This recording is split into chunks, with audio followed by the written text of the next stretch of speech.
कुछ चीजें बेवजह होती हैं। मैंने तो ये सब कुछ आयरा के कहने पे किया था। मैं तो आसिफ साहब को जानती तक नहीं हूँ। प्लीज़ ज़रा मेरी आयरा से बात करवाइए। अस्सलामुअलैकुम नाज़रीन, आज मैं ड्रामा सीरियल मैं की 27 एपिसोड के रिव्यू के साथ आपकी खिदमत में हाजिर हूँ, जिसका जो है आगाज़ एक शॉकिंग न्यूज़ के साथ होता है। क्योंकि जैद को पता लगता है कि उसके बाप ने शादी कर लिया। वो मुबशरा को ये बात बताता है, लेकिन वो नहीं मानती।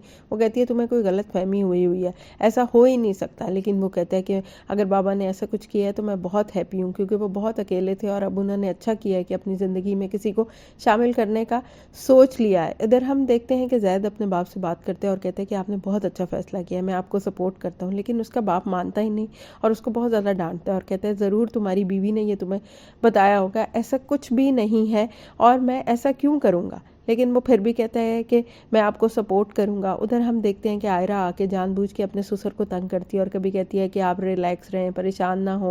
और लेकिन वो कहता है कि अगर तुमने मेरे बेटे को बता भी दिया है तो वो मेरा बेटा है, वो कभी भी इस बात पे यकीन नहीं करेगा। और फिर आयरा जो है वो कहती है मेरी बात पूरी सुने, मैं साए की तरह आपका पीछा करूँगी। लेकिन उसे ये अंदाज़ा नहीं कि उसने किससे टक्कर ले ली है, आसिफ जैसे बंदे से। उसके सामने उसकी हैसियत ही क्या है, एक मक्खी जैसी, और वो तो है ही कच्चा चोर।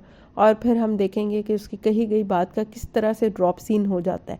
इधर हम देखते हैं कि वो बार बार अपने ससुर को इरिटेट करने की कोशिश करती है, लेकिन उसको समझ आ जाती है। वो उसकी बातों से जो है अखज़ कर लेता है कि इस औरत को इसने ही भेजा था। वो और उसे कहते हैं कि तुमने ही उस औरत को भेजा था। उसकी चोरी पकड़ी जाती है, लेकिन आयरा जो है साफ इनकार कर देती है और कहती है कि नहीं, मैंने ऐसा कुछ भी नहीं किया। हालांकि आसिफ को समझ आ जाती है। फिर हम देखते हैं कि आसिफ जो है सोचता है कि आयरा की इतनी हिम्मत कैसे हो गई और ये इतनी चीप है और मेरे बेटे ने क्यों इसको पसंद किया। लेकिन आसिफ शायद ये भूल जाता है कि ये सब कुछ उसका ही किया धरा है, ये अब बदले का बदला है। अगर आयरा ऐसा कर रही है तो माजी में उसने भी आयरा के साथ ऐसे ही किया था।